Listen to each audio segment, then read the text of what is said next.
Hello my dear students, good evening, how are you all. मुझे आशा है आप सभी अच्छे होंगे और अपनी पढ़ाई भी बहुत अच्छे से कर रहे होंगे।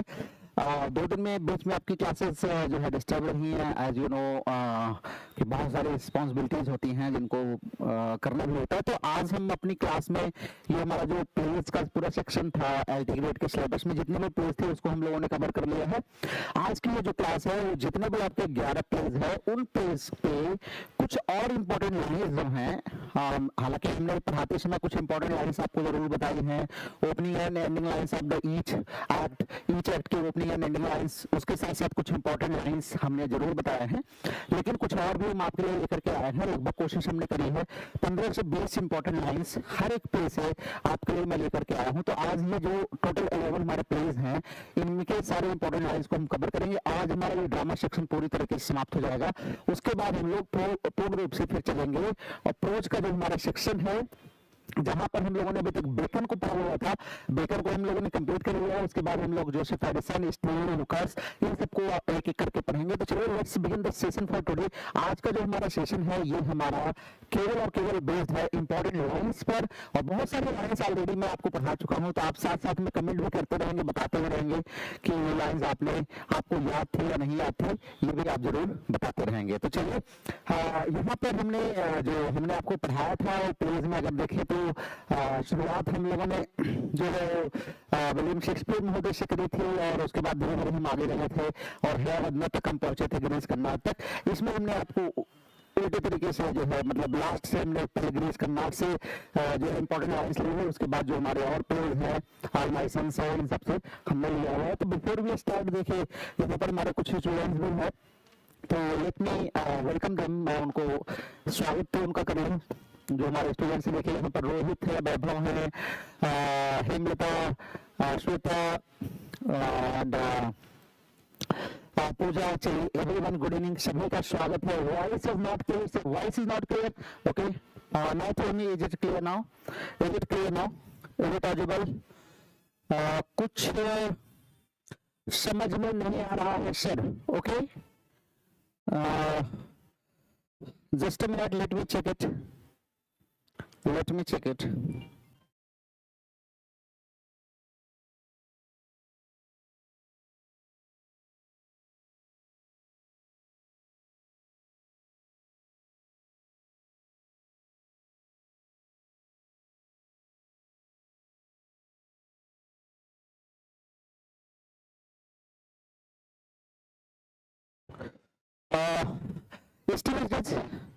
Still there is some problem. Voice is not clear. Sir ji voice बहुत कट रही है, okay, is it clear now? No, it's not. Okay, let me check it.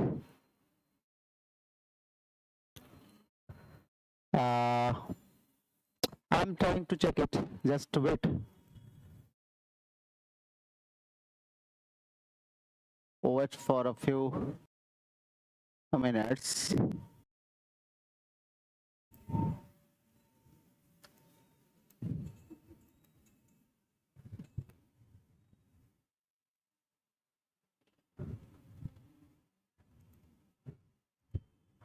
Okay, is it okay now? Are you audible? Students, please confirm. Not clear, sir. Okay, let me check it again. I think कुछ दिक्कत आ जाती है, technical चीजें हैं, और we are not so used to ना। दिक्कत ये भी तो है, हमें उतना आइडिया भी नहीं होता कि यहाँ पे क्या चीजें चल रही हैं क्या नहीं चल रही हैं। Hello, still not okay, okay,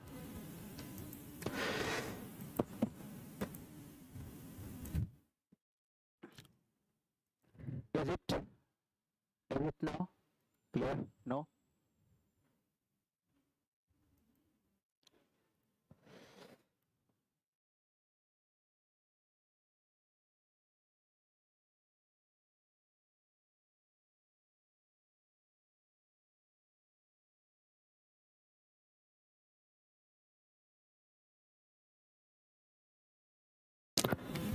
Hello.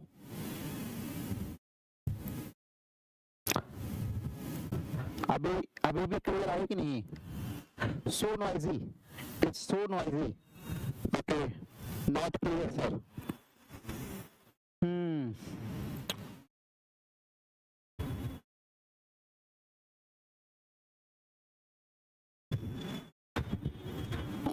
What can I do in it?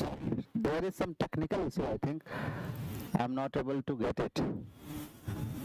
फिर भी मैं कोशिश कर रहा हूँ।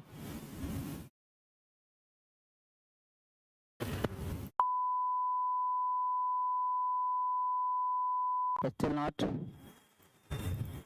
हेलो, क्या अब क्लियर है? एक बार आप लोग बताएंगे। Is it clear now? I'm trying to get it set, but I don't know why this is happening. I have to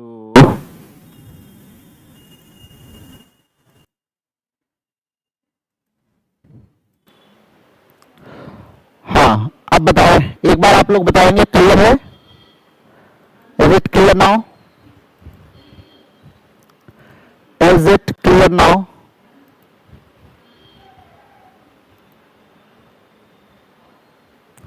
क्या मेरी आवाज आप लोगों को क्लियर मिल रही है अब?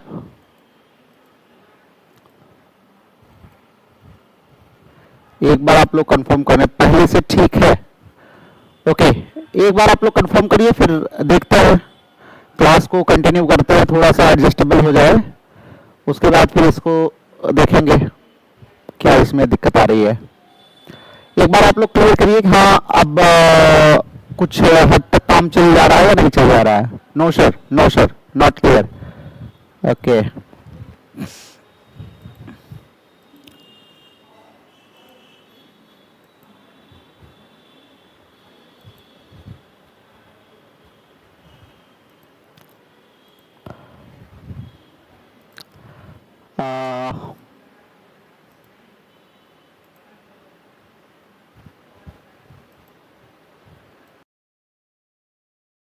अब बताइए आप लोग, अब एक बार फिर से बताएंगे, कुछ मैंने चेंजेस करे हैं, मैं कर पाया हूं कि नहीं कर पाया हूं पता नहीं, लेकिन कोशिश तो मैंने जरूर करी है।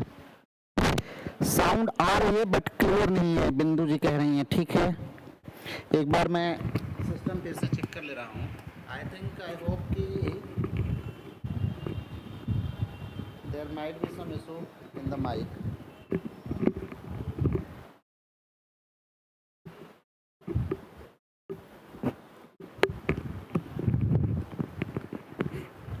Not clear, still not clear? No sir, voice नहीं है, रोहित इज सेइंग वॉइस नहीं है। ओके, अब मैं देखता हूं।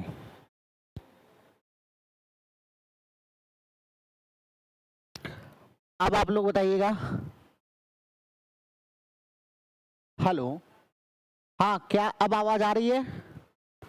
हेलो, एक बार आप लोग बताइएगा please. Is it clear now?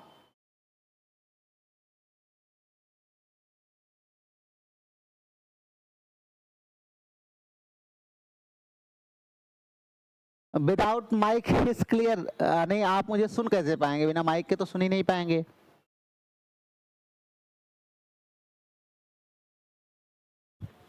हाँ, मैं उसको करेक्ट करने की कोशिश करता हूँ।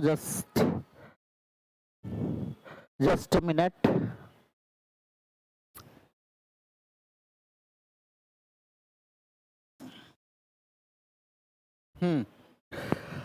हाँ, अब बताइए एक बार फिर से, अब ठीक है? Is it okay now? चलिए, कुछ बच्चे कह रहे हैं क्लियर है। आई होप कि मैंने कोशिश तो करी है, लेकिन एज यू ऑल नो कि उतना टेक्निकली मैं साउंड नहीं हूँ, लेकिन फिर भी चलिए, कोई बात नहीं है। अगर एडजस्टेबल हो गया है तो आज की क्लास में एडजस्ट कर लीजिए, इस क्लास में, फिर उसके बाद ओके, चलिए ठीक है, कोई बात नहीं है।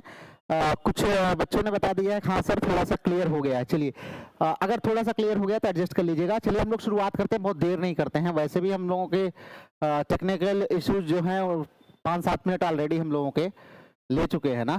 तो चलिए, अभी हम इंपॉर्टेंट लाइंस को कर रहे हैं। आप लोगों को यहाँ पे स्पष्ट रूप से दिखाई दे रहा होगा कि हमने जितने भी हमारे प्लेज हैं एलटी ग्रेड के सिलेबस में 11 प्लेज हैं, उन्हीं प्लेज से इंपॉर्टेंट लाइंस लेकर के आए हैं। तो पहला जो हमारा प्ले है दैट इज है वदना, उसको हम लेकर के आए हैं। तो चलिए, now the first quotation is the story is about incompleteness, about man's search for completeness। आपको ये मैं बता भी चुका हूँ कि एक्ट फर्स्ट में जो है हमारा जो नरेटर है वो जब स्टोरी को इंट्रोड्यूस करता है, नरेटर हमारा जो है भगवंता, वो जब स्टोरी को नरेट करता है, इंट्रोड्यूस करता है, ऑडियंस को बताता है, तो ऑडियंस को बताते हुए वो कहता है कि ये स्टोरी जो है वो इनकम्प्लीटनेस के बारे में है और आदमी जो कंप्लीटनेस की तलाश में हमेशा है उसी के बारे में ये कहानी है। तो पहले एक्ट में ये हमारा स्टोरी में ये स्टेटमेंट आया हुआ है। फिर हमारा दूसरा स्टेटमेंट है why should love choose heads why not the heart. Act first में कह रहा है कि दूसरा जो हमारा आता है एक्ट फर्स्ट में वो कह रहा है why should love choose heads, प्रेम हमेशा हेड को ही क्यों देखता है, why not the heart, heart को क्यों नहीं देखता। एक्ट फर्स्ट कपिला जो है वो देवदत्ता से कह रहा होता है कि प्रेम हेड को क्यों देखता है, हार्ट को क्यों नहीं देखता ना। तो यहाँ पर लव वर्सेस जो इंटेलेक्चुअल थीम है उसके बारे में अगर हम देखें तो हमारा कपिला वो बात कर रहा है, कपिला जो है उससे बात कर रहा है। हाँ ठीक है, बिल्कुल सही है। हाँ बिल्कुल, दिनकर जी कह रहे हैं पूजा होगी, हाँ बिल्कुल होगी पूजा जो है। आइए नेक्स्ट हमारा है the world is made up of opposites. ये बड़ा इंपॉर्टेंट लाइन है, अंडरलाइन कर लीजिएगा, नोट कर लीजिएगा। भगवता कहता है कि the world is made up of opposites, ये दुनिया ही विपरीतार्थक चीजों से बनी हुई है ना, अपोजिट से बनी हुई है। भगवता और ऑडियंस मतलब कंट्रास्टिंग आर्बिट्रीनेस हमें देखने को मिलता है। ये फिलोसफिकल मोटिव यहाँ पर हमें जो है कर्नाड का फिलोसफर मोटिव यहाँ पर देखने को हमें मिलता है। कर्नाड साहब थोड़े से फिलोसफिकल हैं। अगला नेक्स्ट हमारा कोटेशन है, कोटेशन नंबर 4 हमारा है that is the body is the chariot. ये तो सही बात है, हमारी ये जो बॉडी है वो चैरियट की तरह होती है, द माइंड द चैरियटर, बहुत ही फेमस लाइन है ये। आप समझिए भगवत फिलॉसफी में तो यही कहा गया है, जो हमारा भगवत गीता है उसमें भी यही कहा गया है कि हमारा बॉडी तो चैरियट है, चैरियटर तो कोई और है, चैरियटर आत्मा है, ये हमारी सोल माइंड जो हमारा चैरियटर है। तो भगवता जो है वो ऑडियंस से कहता है एक्ट सेकंड में भगवता ऑडियंस से कहता है कि जो शरीर है वो तो केवल रथ है और रथ को चलाने वाला जो है कौन है, रथ को चलाने वाला हमारा माइंड है। ये लिया कहां से गया रेफरेंस, तो कठोपनिषद से लिया गया, ये ध्यान रखिएगा, कठोपनिषद से ये स्टेटमेंट लिया गया है, कठोपनिषद, ठीक है। Now the next line moves to a body without a head is incomplete। ये बात भी सही है कि अगर बॉडी बिना हेड के है तो इनकम्प्लीट तो होगी ही ना। एक्ट सेकंड में ये लाइन आती है कि a body without a head is incomplete। ये कहता कौन है, देवदत्ता, और एड्रेस किसको कर रहा है, ऑडियंस को एड्रेस कर रहा है कि अगर कोई बॉडी है और बिना हेड के है तो अपने आप में इनकम्प्लीट होती है। फिर अगले में हमारा जो भगवता है वो ऑडियंस से फिर कहता है कि इट्स नॉट द हेड और the body but the women's choice that matters ना। लो भैया, कितनी बड़ी बात कह दी भगवता ने, कह रहा है कि इट्स नॉट द हेड और द बॉडी, ये ना तो हेड की बात है ना बॉडी की बात है, ये चॉइस ऑफ विमेन की बात है, जो मायने रखता है कि विमेन को क्या पसंद है। कोई किसी को हेड पसंद होता है तो किसी को बॉडी पसंद होती है ना।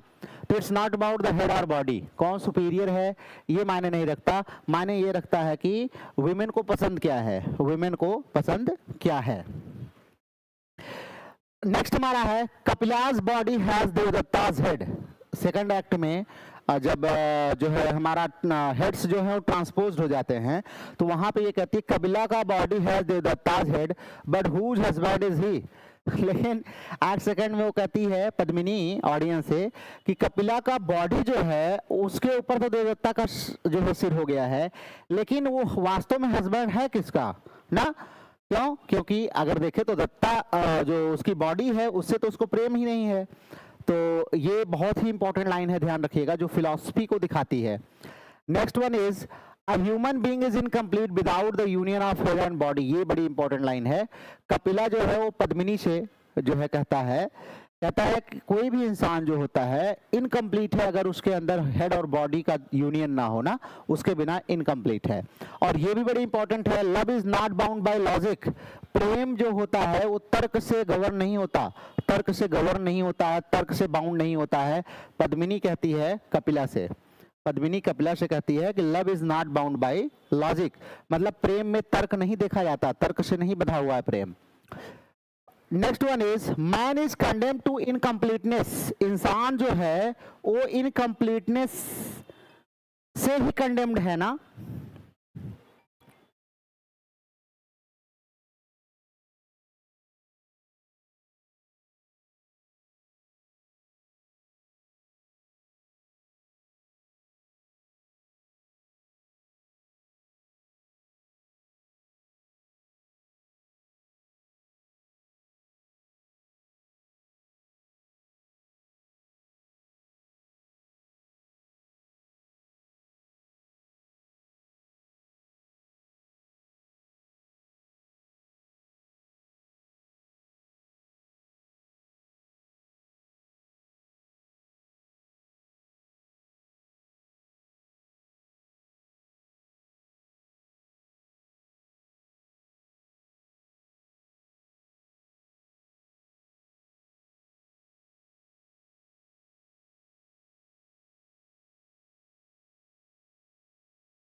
Now the next one is the child belongs to neither to Kapila nor Devadatta but to the future. Act 3 में अगर हम देखें तो पद्मिनी जो है वो ऑडियंस से कहती है कि इनका जो बच्चा है वो बच्चा न तो अब कपिला से बिलोंग करता है और न ही देवदत्ता से, बल्कि भविष्य से बिलोंग करता है ना। केवल अब भविष्य ही उसकी देखभाल करेगा, वो न तो कपिला का है और न ही देवदत्ता का है। नाउ ये भी बड़ा इंपॉर्टेंट है, हैवदना कहता है आई एम द हॉर्समैन। हैवदना कहता है आई एम द हॉर्समैन, और horseman is the symbol of the creature of incompleteness ना। एक्ट 3 में हैवदना फिर आता है और स्टेज पर वो ऑडियंस को एड्रेस करता है और कहता है I am the horseman, you can not escape destiny. ये बड़ी इंपॉर्टेंट लाइन है। भगवता कहता है लास्ट में ऑडियंस को कि भाग्य से कोई बच नहीं सकता है, भाग्य को कोई बदल नहीं सकता है। अगर आप सोचे भाग्य से पीछा छुड़ा ले तो ये नहीं हो सकता है। Now the next one, the clash of mind and body will always remain unresolved। कहता है कि जो ये बॉडी और माइंड का हमेशा संघर्ष चल रहा होता है ना, ये हमेशा अनरिजॉल्व ही रहेगा, इसको कभी कोई सॉल्व नहीं कर सकता। एक्ट 3 में कपिला कहता है देवदत्ता से। Then Kapila, Devadatta and Padmini each a fragment never a whole. Act 3 में भगवता जो है ऑडियंस को एड्रेस करते हुए कहता है कि चाहे वो कपिला हो, देवदत्ता हो, पद्मिनी हो, सब फ्रैगमेंट ही रहे हैं, कोई कभी कंप्लीट नहीं हो पाया और ना हो पाएगा। Then perfection is not human. लो भैया, परफेक्शन अगर कोई है किसी चीज में तो या तो मशीनरी हो सकती है या तो फिर डिवाइन हो सकता है, क्योंकि perfection is not human, perfection कभी भी ह्यूमन नहीं हो सकता। ये नरेटर हमारा जो भगवता होता है वो ऑडियंस से कहता है, ऑडियंस से कहता है कि ह्यूमन बीइंग कभी परफेक्ट हो ही नहीं सकता। अगर कोई कहे कि मैं परफेक्ट हूं तो ये हो सकता है कि या तो वो कोई डिवाइन पावर से होगा या तो फिर बिल्कुल बेवकूफ इंसान होगा। A horse that laughs and a man that weeps, strange are the ways of the world ना।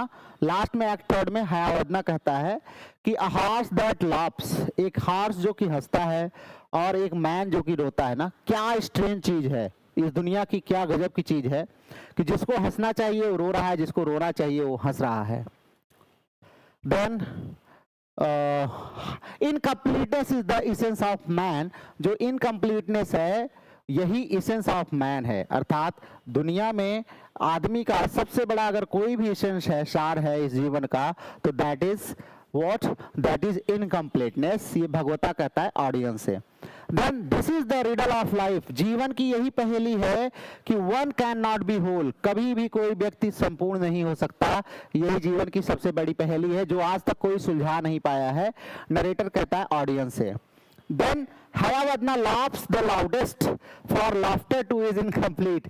कहते हैं हयावदना जो है वो लाउडेस्ट तरीके से हंसता है, लेकिन लाफ्टर भी अपने आप में क्या है, इनकम्प्लीट है। ये कौन कहता है, भगवता कहता है।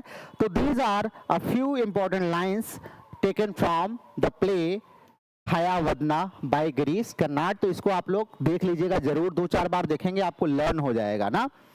आरसी आ गई हैं, good evening sir. Voice is noisy, हाँ वॉइस तो नॉइजी होगी ही, क्योंकि आज माइक में कुछ दिक्कत है। अब what is it, I have to take it after the class. मैं इसको जो है माउ को धर्मेंद्र जी कह रहे हैं थोड़ा सा मुंह से दूर रखिए सर। हाँ ठीक है, ये भी ट्राई कर लेता हूँ, ये भी ट्राई कर लेता हूँ। Let me. अमित जी देखिए आ गए हैं, गुड इवनिंग। प्रिया भी हैं, गुड इवनिंग, स्वागत है बेटा सभी का। हाँ 2 एक्ट प्ले है वैभव। थर्ड एक्ट की अगर हम बात करें तो थर्ड एक्ट इज द जो एड्रेस ऑफ हयावदना और नरेटर है, या जिसको हम कह सकते हैं प्रोलॉग एंड इपीलॉग। इपीलॉग वाला जो पार्ट है उसको थर्ड एक्ट में कंसीडर किया जाता है। ऑल माय सन्स देख लेते हैं बेटा, आर्थर मिलर। बहुत, ये भी बहुत ही बेहतरीन प्ले है। आपको हमने बताया था कि कैसे करप्शन जो है वो कभी कभी हम पे भारी पड़ जाता है, उसी का बहुत बढ़िया प्ले उसी पर बेस्ड है। तो यहाँ पे हमारी लाइन जो शुरू होती है, कहता है I am his father and he is my son and if there is something bigger than that I will put a bullet in my head. Act first में जो किलर जो है वो क्रिस से कहता है आई एम हिज फादर, मैं उसका पिता हूँ, मेरा बेटा है। अगर इससे बढ़कर इस दुनिया में कोई भी चीज है तो मैं ये गोली अपने सर पर खाने के लिए तैयार हूँ। एक्ट फर्स्ट में जो किलर कहता है क्रिस से। फैमिली रिस्पॉन्सिबिलिटी की यहाँ पर अगर हम देखें, फैमिली वर्सेज रिस्पॉन्सिबिलिटी थीम दिखाया है हमारे मिलर साहब ने। Then don't look at me like that, he is not dead. Act first में केट किलर जो मदर है वो क्रिस से बात करते हुए कहती है कि इस तरह से मेरे ऊपर मत देखो, और मेरा बेटा जो है वो अभी डेड नहीं है, ये वो बताती है। क्रिस से कहती है कि जो तुम लोग कह रहे हो कि मेरा बेटा डेड है, वो डेड नहीं है। Once and for all you can know, there is a universe of people outside and you are responsible to it. Chris Keller अपने पिता से कहता है कि अगर केवल एक बार और आपको ये बात पता चल सके कि इस दुनिया में आपके अलावा दुनिया में बहुत सारे ऐसे लोग हैं जिसके लिए आप रिस्पॉन्सिबल हैं, जिनके विनाश के लिए, डिस्ट्रक्शन के लिए, जिनके जो है सफरिंग के लिए आप रिस्पॉन्सिबल हैं, काश ये आपको पता चल सकता। तो ये हमारा क्रिस केलर जो है वो जो से कहता है। क्रिस केलर जो है वो जो से। अभी क्लियर है क्या? आज कुछ ज्यादा ही डिस्टर्बेंस है, मुझे बिल्कुल अच्छा भी नहीं लग रहा है, मुझे क्लास लगता है बंद करना पड़ जाएगा।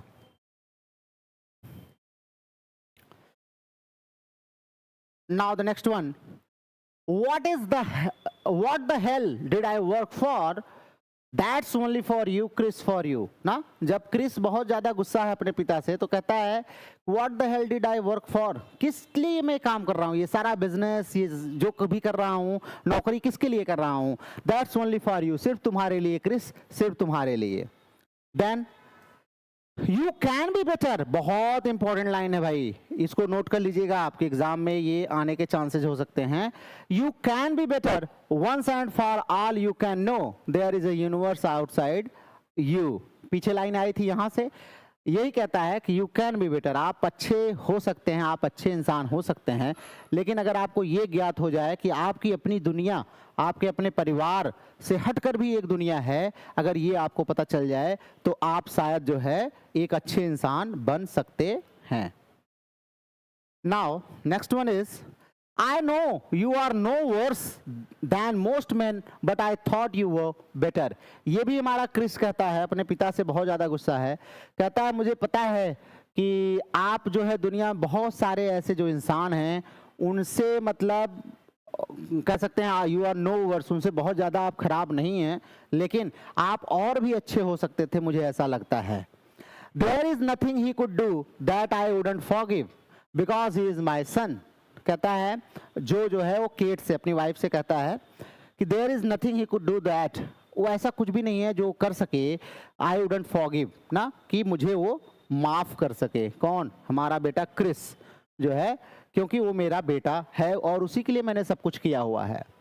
Then again the next line, sure he is a little man but everywhere he goes there is an air of death about him. ये जॉर्ज जो है वो केट से कहता है कि हाँ वो लग रहा है कि ही इज अ लिटिल मैन, लेकिन जहाँ कहीं भी वो जाता है तो ये समझ लीजिए कि उसके बारे में क्या चर्चा होती है कि ये भाई बड़ा खतरनाक आदमी है ना। जॉर्ज जो है वो केट से कहता है, यू किल्ड देम, तुमने उनको मारा, यू मर्डर्ड देम, तुमने उनको उनकी हत्या की। एक्ट सेकंड में क्रिस कहता है जो से, you can be better don't you live in the world, जो है एक्ट सेकंड में क्रिस जो है वो जो से कहता है कि आप अच्छे हो सकते हैं डैडी, लेकिन आप अगर सही दुनिया में रहें तो। Now the next one, I am his father and he is my son. जो है वो क्रिस से कहता है कि I am his father and he is my son. A man can't be a Jesus, बड़ी इंपॉर्टेंट लाइन है, underline कर लीजिएगा। A man can't be Jesus in this world, कोई दुनिया में कोई भी इंसान भगवान नहीं हो सकता ना। A man cannot be Jesus, जो है कोई भी जीसस नहीं हो सकता, ये ध्यान रखिएगा। Once and for all, you must know the business world is not innocent। Act third में क्रिस जो है वो ऑडियंस से ये कहता है कि अगर एक बार केवल आप सब ये जान सके कि जो बिजनेस वर्ल्ड होता है ना, ये कभी भी इनोसेंट नहीं हो सकता, मतलब यहाँ पे करप्शन होना ही है। श्योर ही वॉज माई सन, कहता है निश्चित ही वो मेरा बेटा था, but I think to him they were all my sons. लास्ट में इसको रियलाइजेशन होता है तो केट से कहता है कि मुझे पता है कि वो मेरा बेटा था, लेकिन अब मुझे लगता है कि जितने लोग मरे थे वो सब मेरे बेटे थे। I am like everybody else now, अब मैं उन्हीं की तरह हूं केट। आई एम प्रैक्टिकल, अब मैं प्रैक्टिकल हो चुका हूं, जो है ये जो कहता है केट से। It's wrong to pity a man who destroys others. Chris कहता है केट से, कहता है कि पिताजी के ऊपर बहुत ज्यादा आपको दया रखने की जरूरत नहीं है, क्योंकि जो दूसरों को डिस्ट्रॉय करता है उसके ऊपर दया दिखाना भी गलत है, उसके ऊपर दया दिखाना भी गलत है। Now the next one, I know every man has to compromise।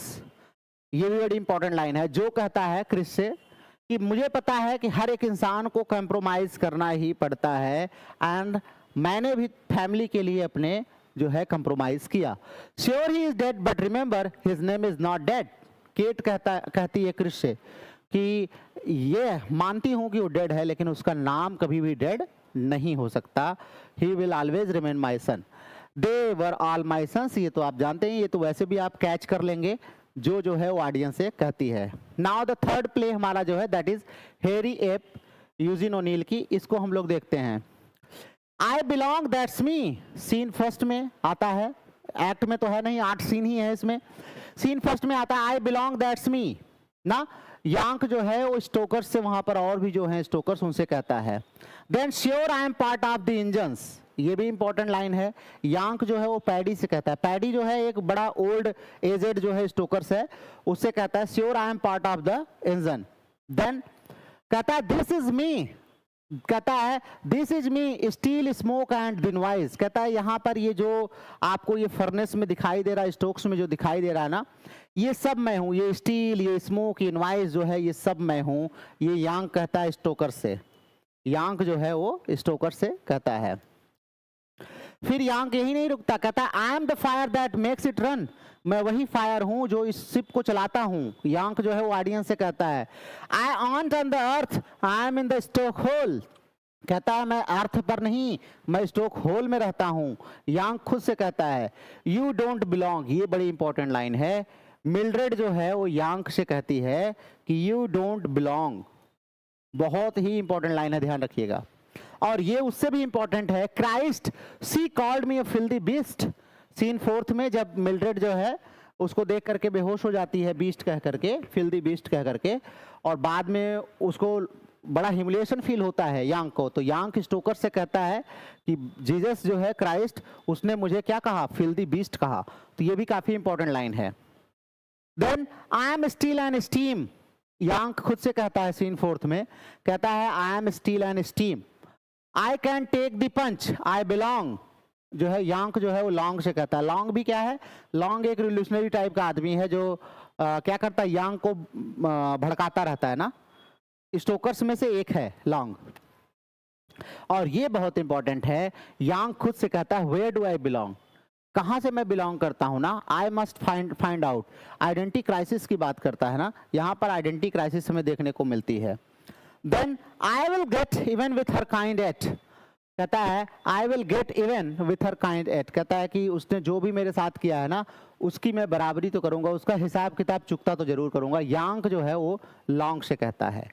Coal steel smoke that's me, कहता है यहाँ पर यंग ऑडियंस से ये जो कोल है, स्टील है, स्मोक है, ये सब हम लोग हैं, स्टोकर्स हैं। I'll be the bust the whole world, कहता है I'll boast the whole world। ये इस यांग की लैंग्वेज है, एक स्टोकर्स है, इलिटरेट आदमी है, तो इससे इस तरीके की यूजिन ओनील जो है वो अपनी लैंग्वेज बुलवाते हैं। कहते हैं I'll bust the whole world ना, ये पूरी दुनिया को जो है मैं क्या कर दूंगा, आग लगा दूंगा। Then I am trapped outside, I don't belong, कहता है मैं तो बाहर आके फंस गया हूँ इस जाल में, मैं यहाँ से बिलोंग ही नहीं करता। सीन 7 में यांग खुद से कहता है। और then the world is against me, ये सारी दुनिया मेरे खिलाफ है, यांग जो है वो खुद से कहता है the world is against me, ये सारी दुनिया मेरे खिलाफ है। आई एम एन एप, हेरी एप, और मैं तो एक एप हूँ, हेरी एप हूँ, ये सीन 8 में कहता है। और लास्ट में वो जाता है एप को गले लगाने के लिए, कहता है I thought I belong to but I don't, मुझे लगा कि मैं तुम्हारे गोरिल्ला प्रजाति से ही बिलोंग करता हूं लेकिन यहां भी मैं बिलोंग नहीं करता। जब वो मर रहा होता है तब कहता है steel was me but now steel breaks, कहता है मैं एक समय था गोरिल्ला से कि मैं स्टील था और अब ये स्टील क्या हो चुका है, ब्रेक हो चुका है। Even the gorilla belongs not me, last में कहता है कि शायद ये गोरिल्ला भी मुझसे बिलोंग नहीं करता है। Christ where do I fit, last में वो बोलता है कि क्राइस्ट भगवान आखिर में मैं फिट कहाँ होता हूँ, इस दुनिया में मेरे लिए जगह कहाँ है। यहाँ पे आकर के हमारा तीसरा प्ले खत्म हो जाता है। फिर हम चौथे प्ले में चलेंगे द बर्थडे पार्टी में हेरोल्ड पिंटर की, ये भी मैं आपको पढ़ा चुका हूँ, जाके वीडियोस देखिएगा जो है। इसकी इंपॉर्टेंट लाइंस देख लेते हैं। तो stand don't let them tell you what to do ना, आपको पता है जो है मेग जो है वो स्टैनले से कहती है एक्ट फर्स्ट में कि don't let them tell you what to do, act first में। और लास्ट में जो है अगर हम देखें तो उसका क्या नाम है, पेटी, वो भी लास्ट में यही स्टेटमेंट बोलता है। Now they are coming today, they are coming today, अब कौन है ये, अननोन है, दे डोंट नो कौन है। पेटी जो है मेग से कहता है कि दो जो है गेस्ट आ जाने वाले हैं, ये अपने दिमाग में रखो, they are coming today.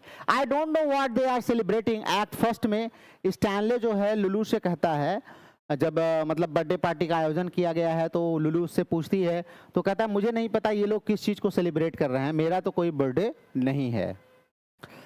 Now the next one, ये एक बार एग्जाम में आ भी चुका है। आई वॉज अ पियानिस्ट, मैं एक पियानिस्ट था।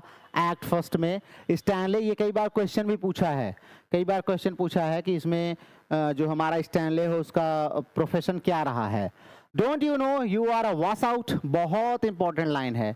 गोल्डबर्ग जो है वो स्टैनले से कहता है कि तुम्हें नहीं पता है कि तुम बिल्कुल बेकार आदमी हो, you are a wash out. Why did you betray us, ये तो पता ही होगा, why did you betray us, 3 question मैंने आपको बताया था ना, why did you betray us, why you kill your wife ना।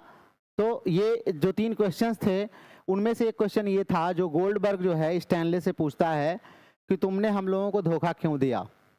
What do you mean betray, act second में ही स्टैनले रिप्लाई करता है बिट्रे से तुम्हारा क्या मतलब है।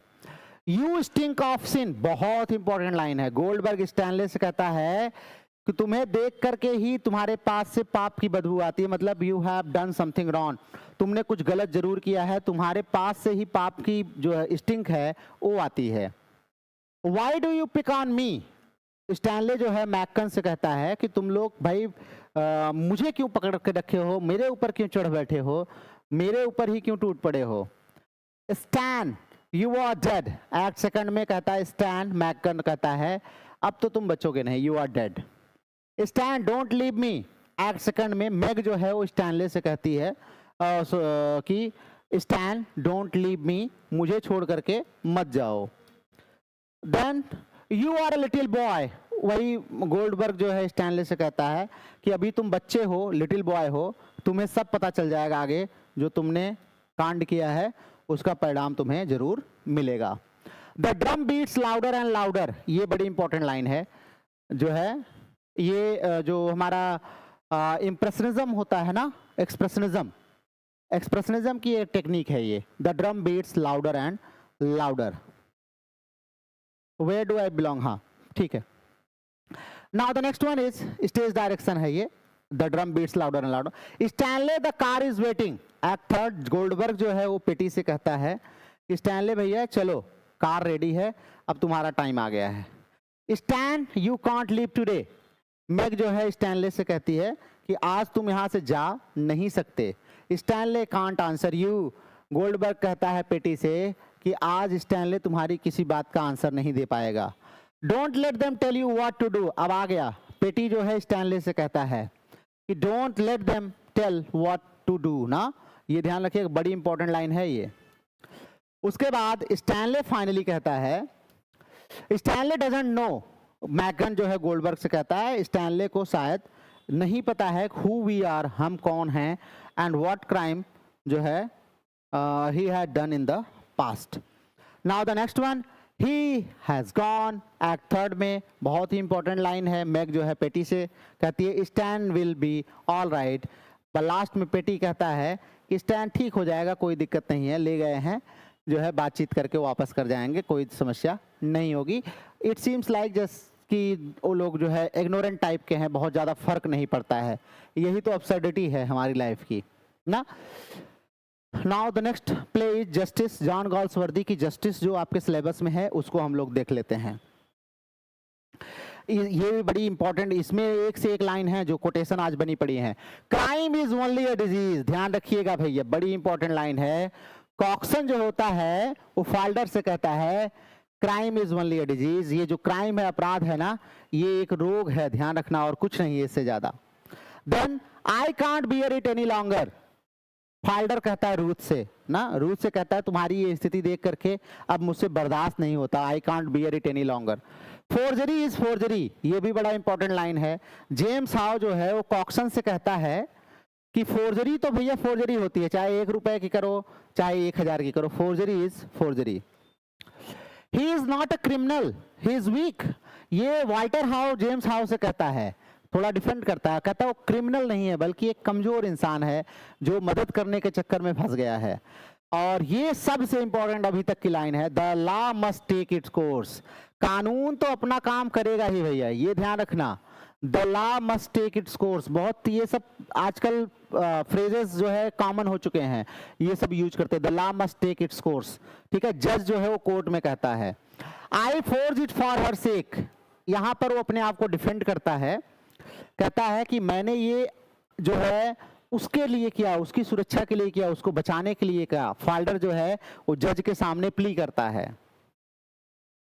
The law has no eyes for pity, ये भी बड़ी इंपॉर्टेंट लाइन है। कॉक्सन कहता है, ऑडियंस को बता रहा है एक्सप्लेन करते हुए, कहता है कि law has no eyes for pity, law के नजर में दया जैसी कोई चीज नहीं होती है। 3 years पेनल सर्विट्यूड, 3 साल का सश्रम कारावास जो है वो फाल्डर को जज सुनाता है। अब ये बड़ी इंपॉर्टेंट लाइन है, prison breaks men not crime, बहुत इंपॉर्टेंट लाइन है। यही इंग्लैंड में जो उस समय लीगल रिफॉर्म्स हुए थे, खास करके प्रिजन रिफॉर्म्स, उसमें इस लाइन का बहुत बड़ा योगदान था कि prison breaks men not crime, prison से इंसान टूटता है, क्राइम अपराध नहीं खत्म होता ना, ये ध्यान रखिएगा। कॉक्सन कहता है वाल्टर से, कॉक्सन जो है वाल्टर से कहता है।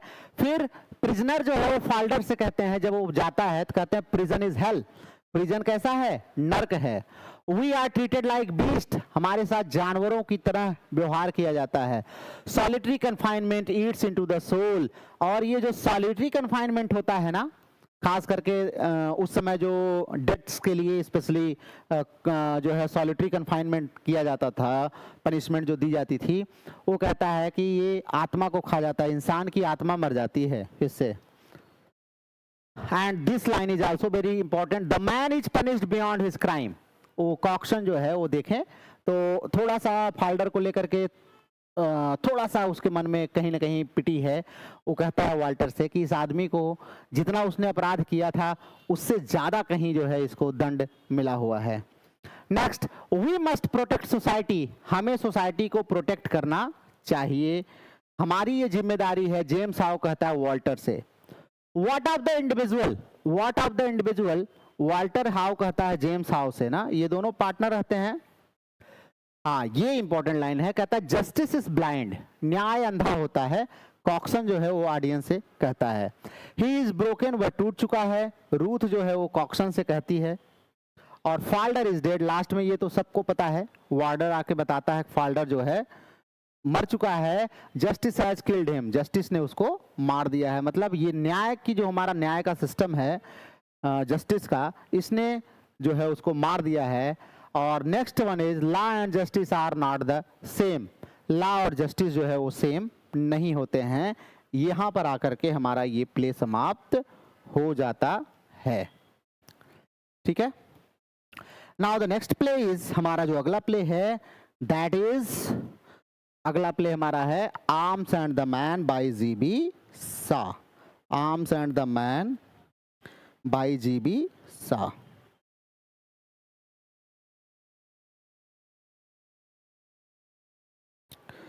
तो चलिए हम लोग फटाफट इसको कर लेते हैं जो है, तो ध्यान रखेंगे आप लोग। आर्म्स एंड द मैन, फटाफट सॉल्व करते हैं इसको। यू नेवर सा battle, you only road of it ना, क्या सोचिए शुरू में ही कितना जो है, जो कह सकते हैं हालोनेस ऑफ वॉर है उसको यहाँ पर दिखा रहे हैं। यू नेवर सा battle, you only rid of it ना, तुमने कभी बैटल को देखा नहीं है, अपनी बेटी से कह रहे कैथरीन जो है कि तुमने कभी बैटल को देखा नहीं है, तुमने केवल इसके बारे में पढ़ा है। Soldiers are afraid of death, बहुत इंपॉर्टेंट लाइन है, ब्लंटली रहना से कहता है कि सोल्जर्स भी क्या हैं, मृत्यु से डरते हैं, ऐसा मत सोचो, उनको भी मृत्यु से डर लगता है। Now the chocolate cream soldier, Raina जो है वो खुद से कहती है chocolate cream soldier. I carry chocolates instead of cartridges, ये एग्जाम में आ भी चुका है, I carry chocolates instead of cartridges. Bluntly Raina से कहता है कि युद्ध में कार्ट्रीज का क्या काम है, मैं तो चॉकलेट लेके चलता हूँ कार्ट्रीज की जगह। वार is not romance, it is business, बड़ा इंपॉर्टेंट लाइन है, ध्यान रखना, ये ब्लंटली कहता है। ब्लंटली एक मर्सिनरी सोल्जर है ना, वो कहता है वॉर इज नॉट रोमांस, वार कोई रोमांस नहीं है, ये तो केवल एक बिजनेस है, और बहुत बड़ा बिजनेस है, अगर आप इसको समझे ना तो बहुत बड़ा बिजनेस है। You are my hero, Raina जो है वो ब्लंटली से कहती है।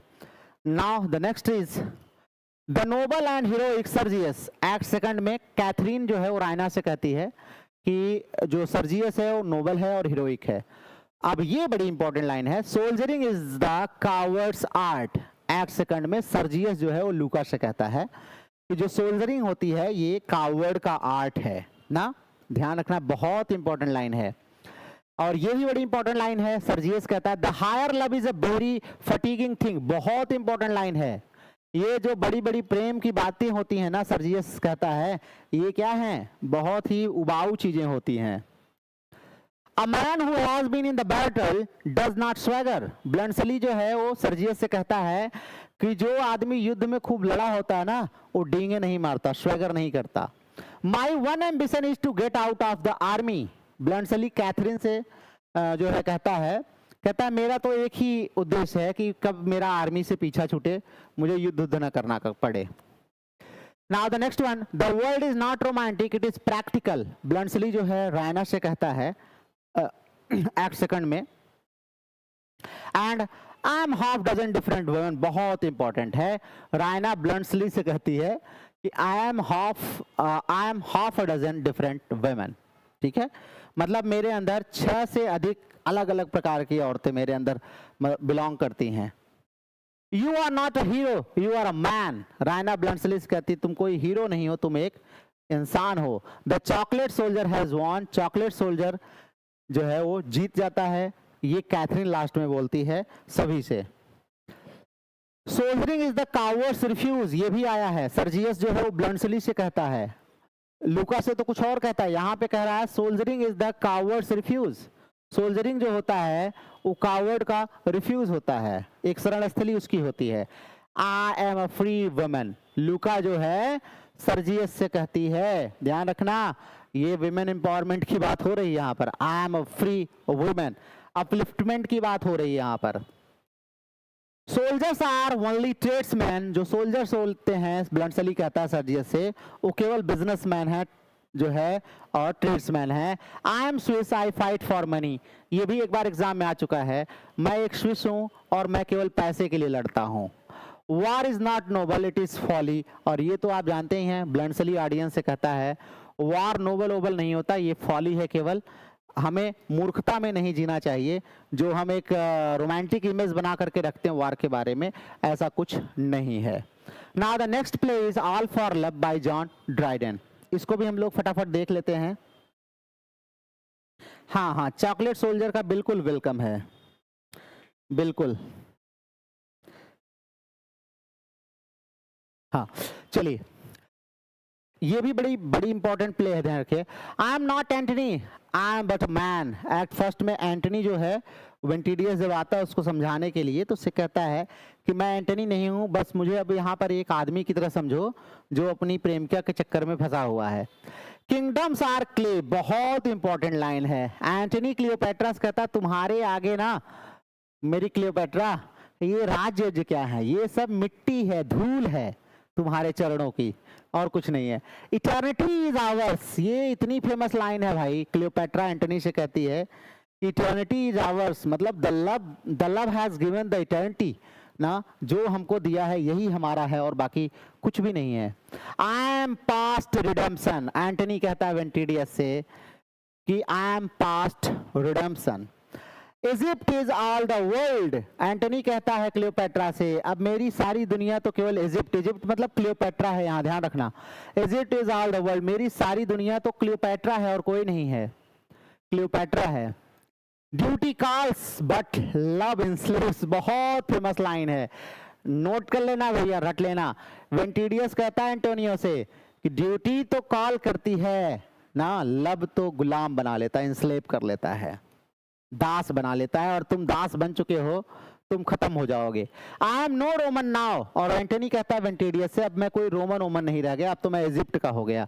रोम इज लॉस्ट इन एंटनी। फिर वेंटिडियस ऑडियंस से बताता है कि एंटनी के अंदर जो रोम मतलब जो क्वालिटी ऑफ रोमन्स थी वो अब समाप्त हो चुकी है, कि वो अपने ऑनर के लिए जो है जान तक दे देते थे, अब एंटनी के अंदर वो बात नहीं रह गई है। Give me love not empire, Antony Cleopatra कहता है कि मुझे केवल प्रेम चाहिए, ये नॉट एम्पायर, धन दौलत ये सब राज लेकर के क्या करूंगा क्लियोपेट्रा, मुझे तो बस तुम चाहिए। I have no one but you, Cleopatra ही कम वो नहीं थी खतरनाक, कहती है तुम्हारे अलावा मेरी कोई और दुनिया ही नहीं है, तुम ही मेरी दुनिया हो, तुम ही मेरी मंदिर और तुम ही मेरी पूजा। गाना हालांकि ये बड़ा अच्छा है, क्लियोपेट्रा के लिए तो नहीं गा सकते। I am lost beyond recall, जो है एंटनी क्लियोपेट्रा वेंटिडियस से कहता है कि अब भैया मैं इतनी दूर निकल आया हूं कि मैं अब वापस नहीं जा सकता ना, तो इतना दूर आ गया हूं कि अब कोई मुझे खोज नहीं सकता। Our love is our empire, हमारा प्रेम ही हमारी दुनिया है, हमारा राज्य है, ये क्लियोपेट्रा एंटनी से कहती है।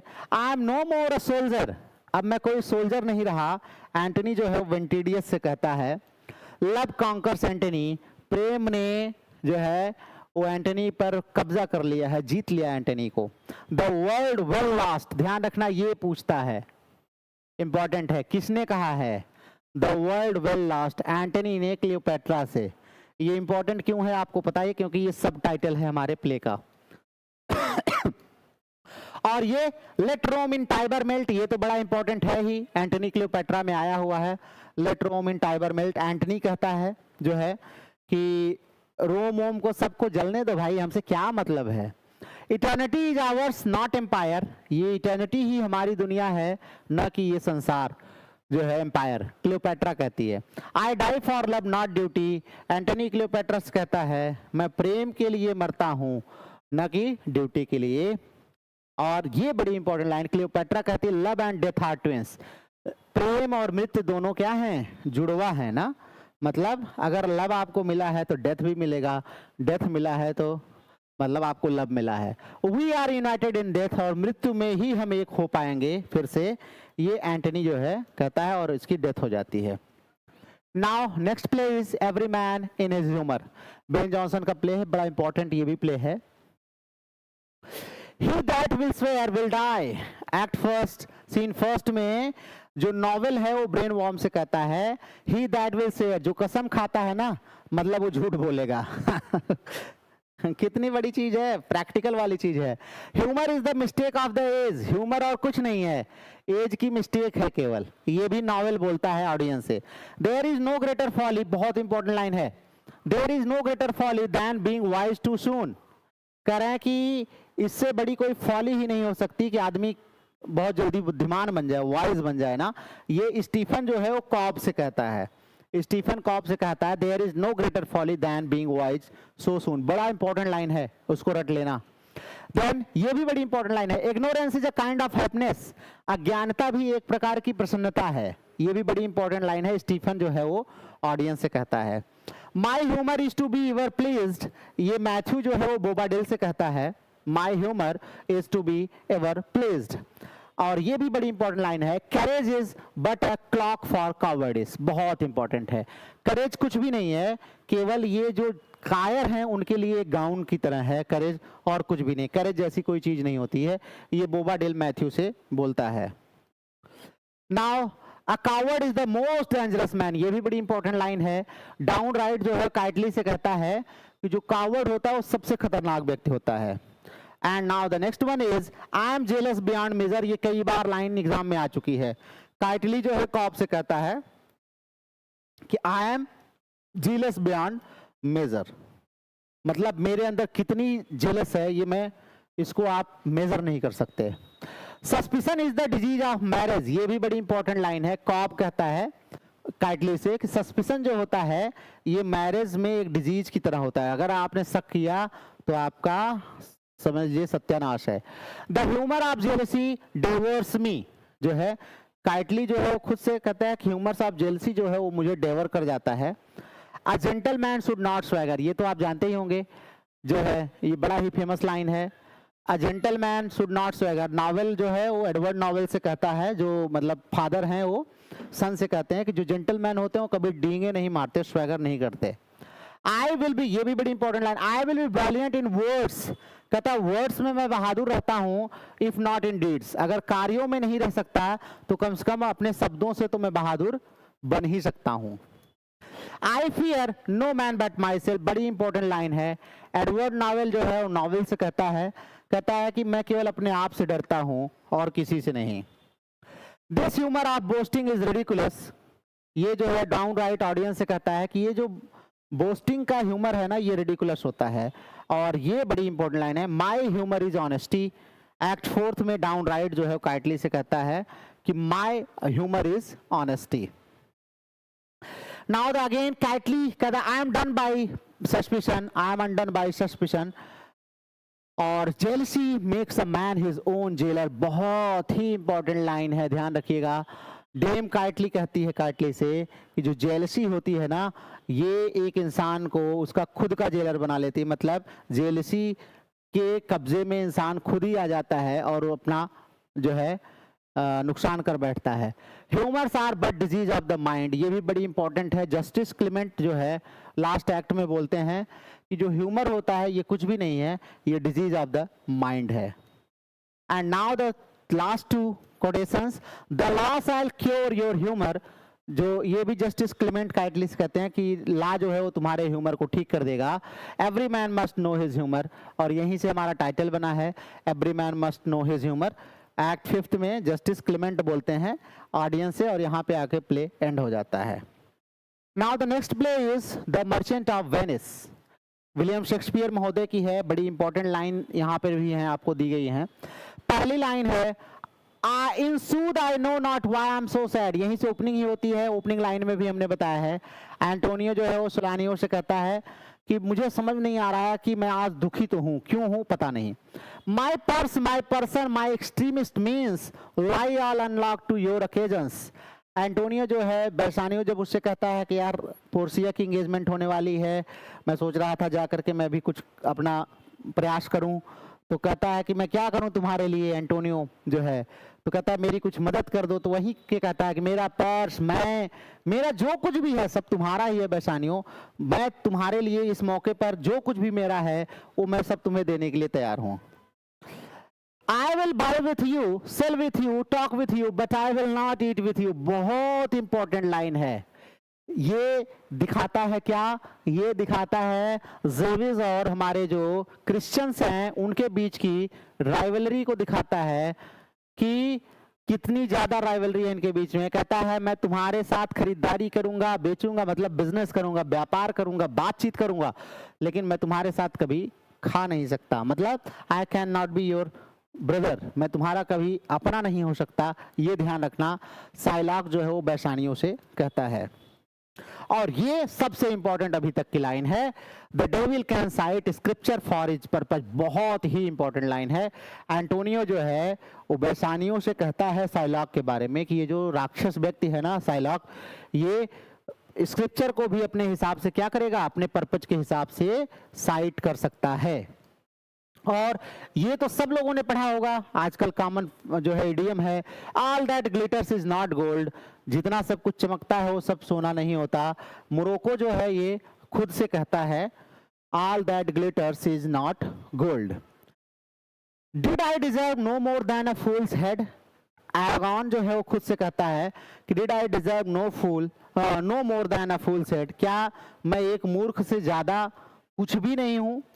The quality of mercy is not strained. अभी देखिए जो है दीपक कमेंट भी कर रहा था द क्वालिटी ऑफ मर्सी का जस्टिस वाले प्ले में, यहाँ पे यहीं से वो लिया गया है जहां पर वो प्ली करता है। यहाँ पर देखें तो ये भी पोर्सिया प्ली करती है साइलॉक से कि जो क्वालिटी है मर्सी की ये स्ट्रेंड नहीं होती है। Hath not a Jews eyes, ये आपको मैंने बताया भी था। साइलॉक कहता है कि क्या ज्यूज के अपने आंखें नहीं हैं, अपने हाथ नहीं हैं।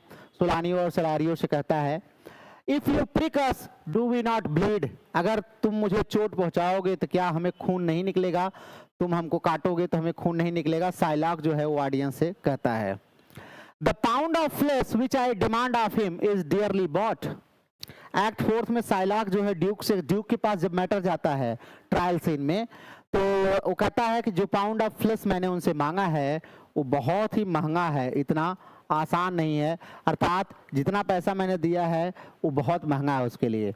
I am a Jew, hath not a Jew's eyes। Act 3 में साइलॉक जो है सैलरिनो से कहता है कि मैं ये एक जीव हूं, लेकिन क्या मेरे अंदर जीव की आंखें नहीं है, अर्थात क्या मैं जीव के तरीके से नहीं सोच सकता, देख सकता। The man that hath no music in himself, बहुत इंपॉर्टेंट लाइन है, ध्यान रखिएगा, बहुत ही इंपॉर्टेंट लाइन है। लॉरेंजो जेसिका से बोलता है कि the man that hath no music in himself is fit for treason. कहते हैं जो आदमी के अंदर म्यूजिक नहीं है, मतलब थोड़ा सा हारमोनियस जो नहीं है, वो बहुत ही ट्रीजन के लिए बिल्कुल फिट है, मतलब आप उसके साथ धोखा कर सकते हैं। The world is still deceived with ornament, ये बहुत इंपॉर्टेंट लाइन है, रट लेना। दुनिया अब भी जो है वो तड़क भड़क से धोखा खाती है। The world is still deceived with ornament, Bassanio जो है वो पोर्सिया से कहता है so may the outward shows be least themselves. You call me miss, ये बड़ी इंपॉर्टेंट लाइन है, ये वाली नोट कर लीजिएगा।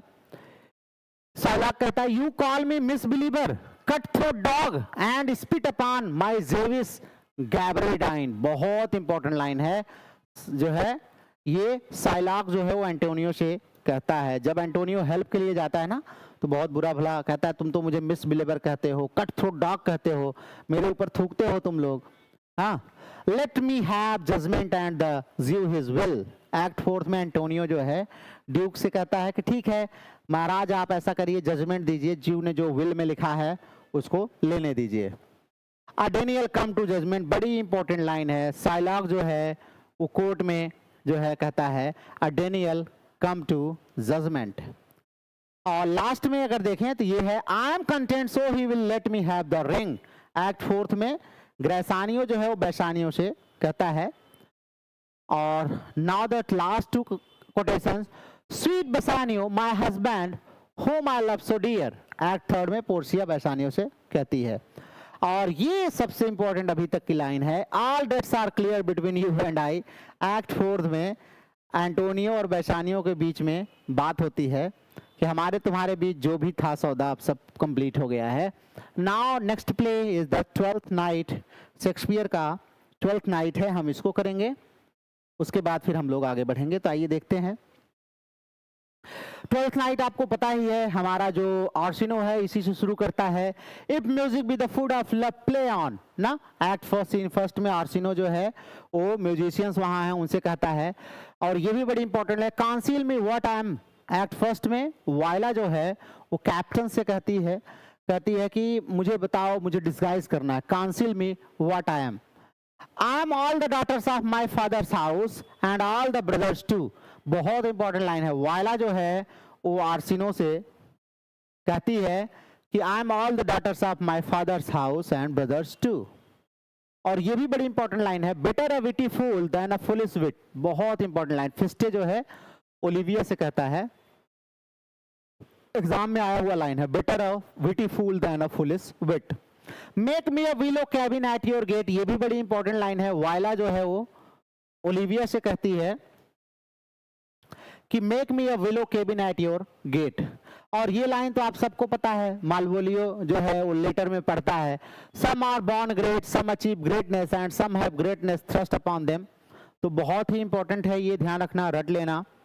Now the next one is, dost thou think because thou art virtuous there shall be no more cakes and ale. बहुत important line है, ये भी हमारा सर टॉबी जो है वो मालवोलियो से कहता है कि does thou think that because thou art virtuous there shall be no cakes and ale। बहुत इंपॉर्टेंट है।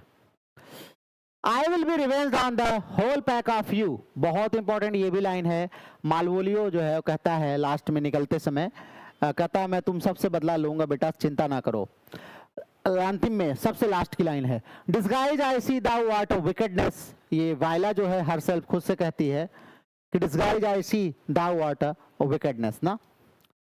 I am not what I am, Viola जो है ओलिविया से समझाती, जब ओलिविया उसके लिए अपना प्रेम प्रपोजल वगैरह देती है तो समझाती है कि जो आप समझ रही हो मैं हूं नहीं। O you are sick of self love Malvolio, बहुत इंपॉर्टेंट लाइव है, ओलिविया जो है मालवोलियो से कहती है कि O you are sick of self love Malvolio. This is my midsummer madness, ये ओलिविया जो है वो मालवोलियो से कहती है कि this is my very midsummer madness. ये बड़ी इंपॉर्टेंट लाइन है, I am as mad as he if sad and mercy मेरी मैडनेस इक्वल बी। ओलिविया जो है ऑडियंस से कहती है, I will prove my self her night ना। सर एंड्रयू जो है वो सर टॉबी से कहते हैं, एंड्रयू साहब कि हम अपने आप को प्रूव करके दिखाएंगे कि हम उसके लिए डिजर्व करते हैं। Let me boil to death with melancholy, ये इंपॉर्टेंट है, सर टॉबी जो है वो फिस्टे से कहते हैं। Now the next one, journey ends in lovers meeting, ये अब बहुत इंपॉर्टेंट लाइन है, सॉन्ग है फिस्टे का सॉन्ग है जो है, जहां पर वो कहता है journey ends in lovers meeting. This fellow is wise enough to play the fool, ये भी इंपॉर्टेंट लाइन है, वायला जो है वो ऑडियंस को एड्रेस करती है, this fellow is wise enough to play the fool. और ये भी है, I will sacrifice the lamb that I do love to spite a raven's heart. ध्यान रखना, ओलिविया जो है वो आर्सिनो जो है वो ओलिविया से कहता है।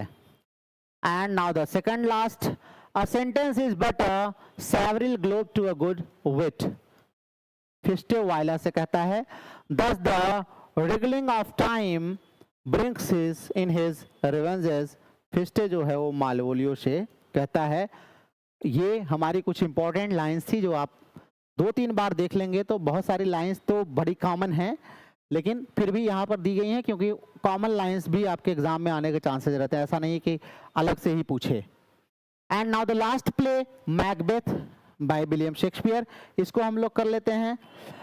तो हमारा प्ले शुरू होता है, fair is foul, foul is fair, आप सबको पता है ना। विचेस जो है एक दूसरे से कहती हैं कि जो फेयर है वही फाउल है, हाँ जो फाउल है वो फेयर है, कौन क्या है God knows. So foul and fair a day I have not seen. Macbeth Banquo से कहता है इतना फेयर एंड फाउल डे आज तक मैंने नहीं देखा था। If chance will have me king why chance may crown me, बहुत इंपॉर्टेंट लाइन है। मैकबेथ के एम्बिशन को दिखाता है कि अगर चांस मुझे जो है वो किंग बनाएगा तो क्या चांस ही मुझे क्राउन भी पहनाएगा? नहीं। Yet do I fear thy nature it is too full of the milk of human kindness, बहुत इंपॉर्टेंट है ये, स्पेशली एग्जाम में आया हुआ है। The milk of human kindness, act first scene 5 में लेडी मैकबेथ खुद से कहती है।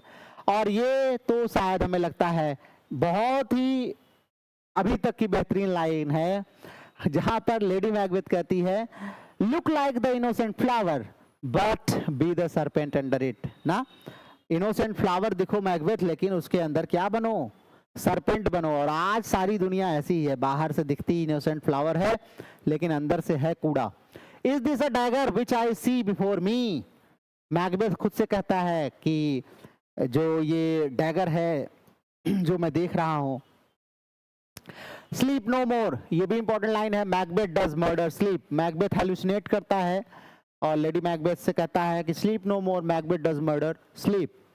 A little water clears us of this deed, lady Macbeth से कहती है थोड़ा पानी ले लो और अपना हाथ धुल लो, ये खून उन जो लगा है सब मिट जाएगा, कोई दिक्कत नहीं होगी। ओ हॉरर हॉरर हॉरर, मैकडफ जो है वो मैकबेथ और लेनॉक्स से कहता है, जब उसकी बॉडी को जो है पाता है जो है तो कहता है O horror horror horror. Now there is dagger in men's smiles, बहुत इंपॉर्टेंट लाइन है। डोनाल्ड बेन कहता है मैल्कलम से, कहता है there is dagger in men's smiles, आजकल आदमियों की मुस्कुराहट में ही क्या है? छुरा छिपा हुआ है, वो अपना शक जाहिर करता है। Upon my head they placed a fruitless crown, act 3 में मैकबेथ खुद से कहता है कि मेरे हेड पर उन लोगों ने एक फ्रूटलेस क्राउन जो है वो रख दिया है। What is done, ये तो आपने पढ़ा ही होगा, लेडी मैकबेथ कहती है अब जो हो गया सो हो गया, उसको सही नहीं किया जा सकता, जो होना था वो हो गया। Now the next one, O full of scorpions in my mind, ये मैकबेथ जो है लेडी मैकबेथ से कहता है कि O full of scorpions in my mind, मतलब जहर भरा हुआ है। Double double toil and trouble, बहुत इंपॉर्टेंट लाइन है। Fire burn and cauldron bubble, act 4 में विचेस जो है ये बोलती हैं, कई बार ये जो है एग्जाम में पूछा हुआ है, double double toil and trouble, fire burn and cauldron bubble. Macbeth जाता है ना फिर पूछने के लिए, वहां पे है by the pricking of my thumbs something wicked this way comes, act 4 में सेकंड विच कहती है कि by the pricking of my thumbs something wicked this way comes. Out damned spot, out I say, बहुत important, lady Macbeth अब जो है वो hallucinate कर रही है, पागल हो चुकी है, कहती out damned spot out I say. और ये लाइन तो आप रटते ही होंगे, all the perfumes of Arabia will not sweeten this little hand, ये लेडी मैकबेथ मरने से पहले कहती है कि हम लोगों ने जो पाप किया है ना, और जो बदबू आ रही है हाथों से, अरब का पूरा इत्र भी इसको सुगंधित नहीं कर सकता। Out out brief candle life is but a walking shadow, अब मैकबेथ को पता चल गया है कि मैं मरने वाला हूं, वो सेटॉन से कहता है कि life is but a walking shadow. Now the second last, lay on Macduff and damned be him that first cries hold enough, Macbeth जो है मैकडफ से कहता है। And the last line, hail king of Scotland, सभी लोग मैल्कलम को Scotland का राजा घोषित करते हैं और कहते हैं hello king of Scotland, Scotland के राजा की जय हो। और यहाँ पे आकर के हमारा ये पूरा का पूरा जो प्ले का सेक्शन है ये समाप्त हो गया। अब आप लोग इसको देखते रहिए, रिवीजन करते रहिए, सारे प्लेस को बार बार देख करके, इंपॉर्टेंट लाइंस हैं जो भी क्लास है अपने नोट्स प्रिपेयर कर लीजिए लास्ट फ्यू डेज के लिए। और उसके बाद जो है हम प्रोज पर अब काम अपना शुरू करेंगे, कल से आपकी क्लासेस प्रोज पर चलेंगी। आज इसके बाद अब कोई क्लास नहीं है आपकी, कल हम आपसे फिर मिलेंगे प्रोज सेक्शन को लेकर के, जहां पर हम आपके लिए जोसेफ एडिसन और रिचर्ड स्टील जैसे जो राइटर हैं, गार्डिनर हैं, लुकस हैं, इन सब के बारे में आपको जो सिलेबस में दिया है उसको लेकर के डिटेल में आएंगे और आपकी क्लासेस उस पर होंगी। प्रोज हम कवर करेंगे, फिर हम लोग जो है फिक्शन वाले पार्ट पर चलेंगे, और उसके बाद फिर पोएट्री में हम वापस लौट करके आएंगे, जो और भी पोएट्री हमारी 2-3 ही कराए हैं अभी हमने, शायद शेक्सपियर का, मिल्टन का, पोप का हो चुका है, बाकी और सब रह गए हैं, तो उसको भी हम लोग जरूर करा देंगे। तो चलिए, let's meet you again tomorrow. कल आपसे फिर हमारी मुलाकात होगी इसी वादे के साथ। जो है आप लोग पढ़ते रहिए, मस्त रहिए, और सभी को गुड इवनिंग, शुभ संध्या, मस्त रहिए, पढ़िए।